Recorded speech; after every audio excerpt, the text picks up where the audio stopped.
Good day, everyone. I am Deck Cadet Arias Don Maripi, and I am here to give you my own opinion on what is the duties on the second officer.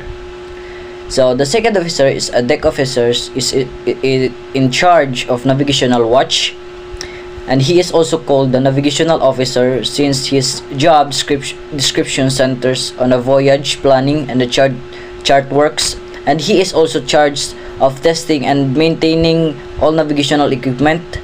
And additionally, he updates various publications including navigational chart. A second officer reports to the master of navigational bridge operations and emergency responses. For all others duties, he reports to the chief officer. What is the responsibility of the second officer on board? So, second officer is always a watchkeeper in port and at sea. The second officer is responsible to the captain for keeping the ship, its crew, and its cargo safe for 8 hours each day. So, traditionally, the second mate stands at 12 to 4 watch from midnight until 4 a.m. and noon until 4 p.m. On watch, he must enforce all applicable regulation such as safety of life at sea and pollution regulation. In port, the watch focus on duties such as cargo operation, fire, and security watches, monitoring communication, and the anchor of mooring lines. So regulation requires the officer to be fluent in English. This is required for an number of reasons such as to use charts and nautical publication, understand weather and safety messages, communication with other ships and coast stations, and to able to work a multi-legal crew. So that's all. Good day. I'm Niljan Datuy. I'm Deck Cadet Niljan Datuy, and today I'm going to tell you what is the job for the second officer in the ship. So, their responsibility lies in the safe and efficient voyage of the ship. All route planning, chart and publication correction, bridge equipment, upkeep and maintenance are the responsibility of the second mate or second officer. Along with the third mate, the second mate stands a bridge watch and is in charge of a navigational team, or if applicable on smaller ships, the second mate stand the watch alone. Also, any cargo evolution can be supervised by the second mate as well as mooring evaluation.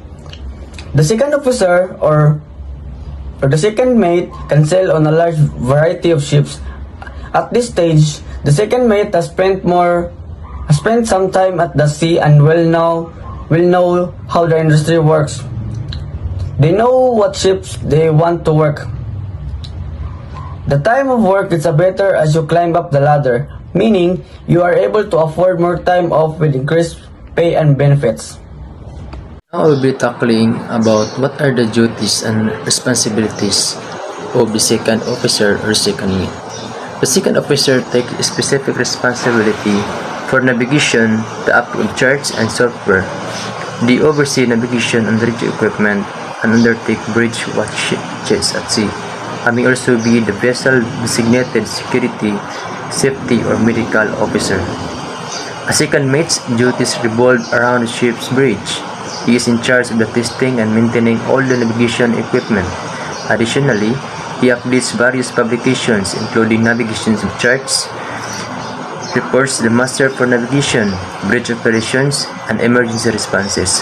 For all other duties, he reports to the Chief Officer. So what are the performance of the second officer?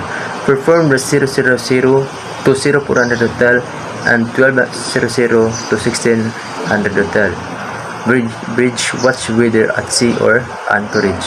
He must adhere at all times to the requirements of the international regulations for the prevention of collision at sea, all call rigs. Moreover, he must also take into account the ICS Bridge Procedure Guide.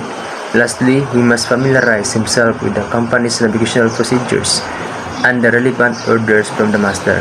Follow bridge standing orders, establish the vessel position, placed at sea using available means, admit none report the master and plot the known position in the chart. As an officer of the watch, ensure that the relieving OOW is well informed on the vessel's position. That includes all the conditions affect the ship's navigation. Ensure that all members of the relieving bridge team are fit for duty, particularly as regards their adjustment to night vision. That's all.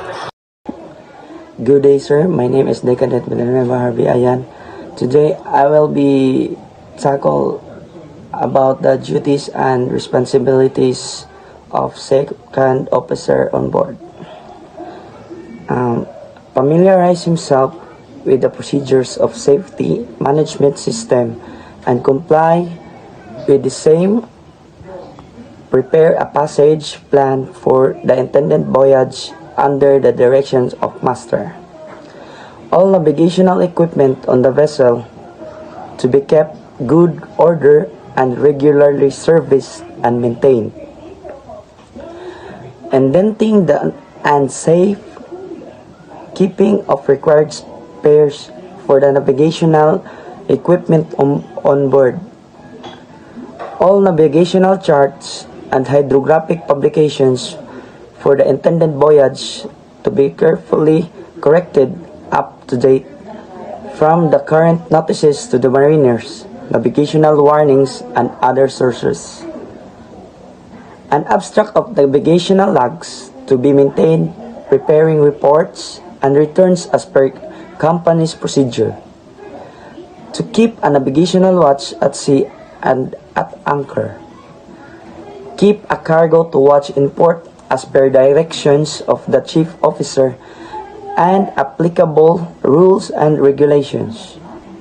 Assist chief officer in preparing vessels for classification and statutory surveys and ship's operational routine, duties, and day-to-day work. To act as a male officer on passenger ships and supervise the loading and discharging of mail. That's all. Thank you.